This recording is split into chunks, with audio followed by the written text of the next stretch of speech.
Curious about liberalism? Join us as we uncover its core principles, delve into its varied forms, and examine the critiques that surrounded this ideology.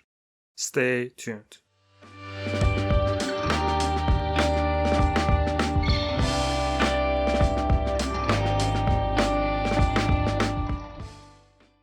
The truth is that there exists no uniform definition or interpretation of liberalism.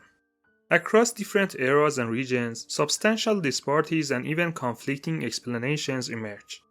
To comprehend the essence of liberalism, delving into its etymology could be insightful. The term liberty, liberal, and liberalism stem from the Latin word liber, signifying freedom or an independent individual. Emerging from the Age of Enlightenment, liberalism finds its roots in intellectual realm. The 17th century English philosopher John Locke is the progenitor of this ideology. Amid this epoch, pivotal concerns engaged in the thoughts of numerous philosophers, particularly those of political inclination.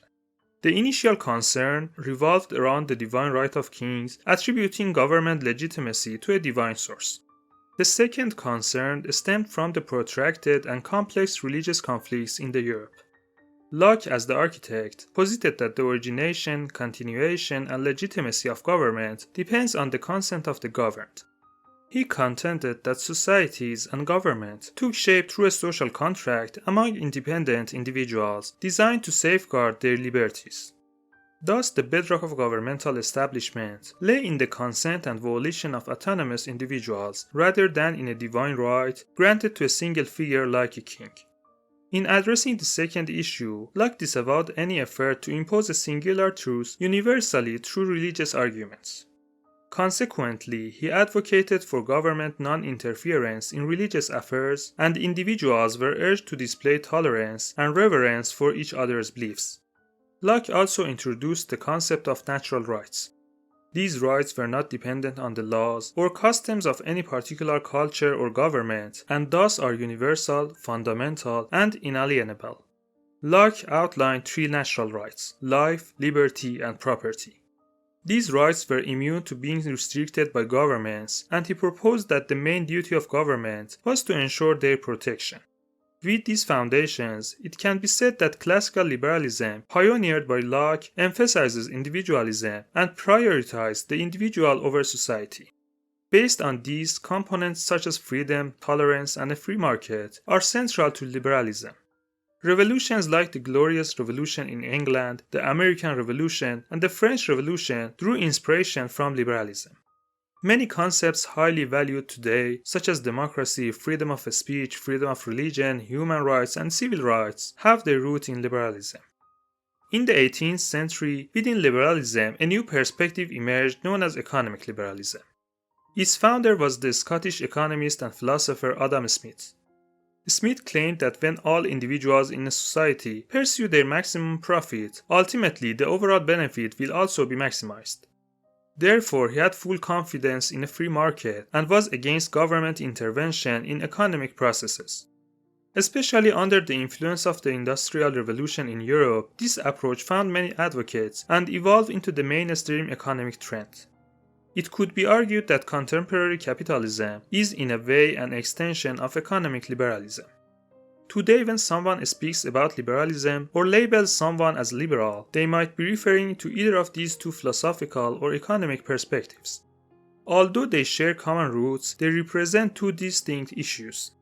There have been various schools of thought that originated from within liberalism from the 18th century to the present. Some of these schools are the result of combining liberal principles with another ideology. For instance, liberal feminism falls into this category. Liberal feminists base their discussion on gender equality on liberal individualism, which is why they are referred to as liberal feminists.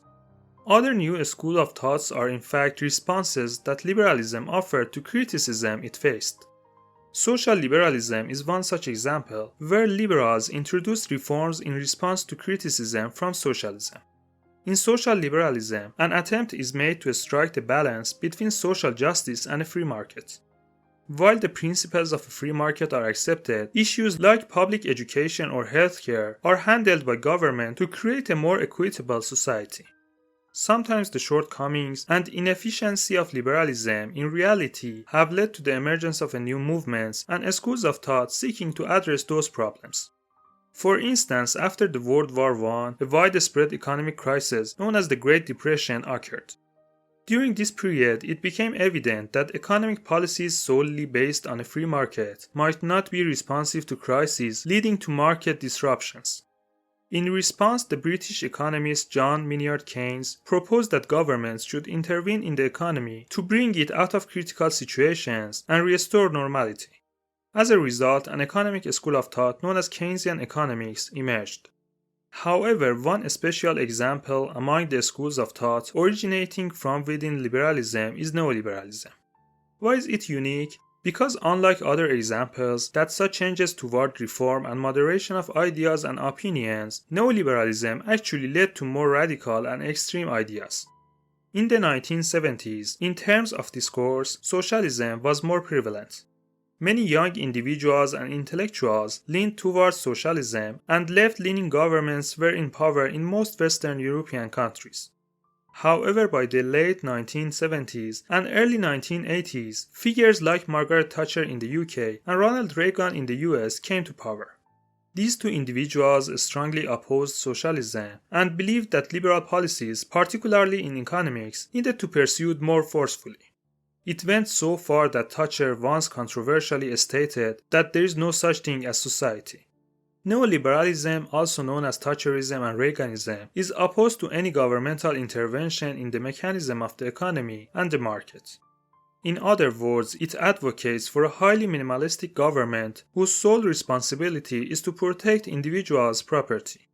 Neoliberalism's rise marked a significant shift in the discourse and policies of many countries during the late 20th century, emphasizing the promotion of free markets, privatization, and deregulation. It had a profound impact on global economic and political trends, shaping various economic policies and global institutions. Throughout history, liberalism has faced numerous criticisms from various perspectives. One significant criticism is directed at classical liberalism and the ideas of Locke. While Locke emphasized the importance of individual freedoms, it appears that not all humans were considered as individuals by Locke. For example, one of Locke's sources of income included the practice of slavery through trade, and even after the American Revolution, while the country's constitution had liberal elements and discussed human rights, slavery remained legally permitted. However, the criticism of liberalism extended beyond these points. As mentioned earlier, liberalism took a revolutionary stance compared to its time's prevailing authorities and churches. Therefore, one of the oldest critical positions against liberalism comes from the conservative and traditionalist perspectives. The conservatives criticize liberalism for not believing in the divine origin of the legitimacy of kings and the hierarchical system, which they consider to be crucial. Another significant criticism comes from the left wing and socialism. The primary criticism of this group towards liberalism, especially economic liberalism, is its perceived indifference towards inequality. While liberalism places humans at its center and acknowledges that inequality arising from the hierarchical system is undesirable, it does not object to social and economic inequality resulting from a free market economic system. Socialism claims that economic liberalism not only ignores inequality but also exacerbates it, and criticizes liberalism from this standpoint. Liberalism also faced criticism from the far right and fascism. Fascism based on racism and the emphasis on identity and the superiority of that identity criticizes liberalism for its disregard of traditional values and alleges that liberalism's emphasis on individualism creates division within the country and society. However, fascism doesn't necessarily criticize economic liberalism, and there are even defenders of private ownership within the fascist ideologies. What do you think about liberalism? Thank you for watching this video about liberalism. If you found the content informative, please like it and subscribe to our channel. We'd love to hear from you, so feel free to share your thoughts, comments, and ideas for future topics in the comments section. Thank you for joining, and we look forward to seeing you in the next video.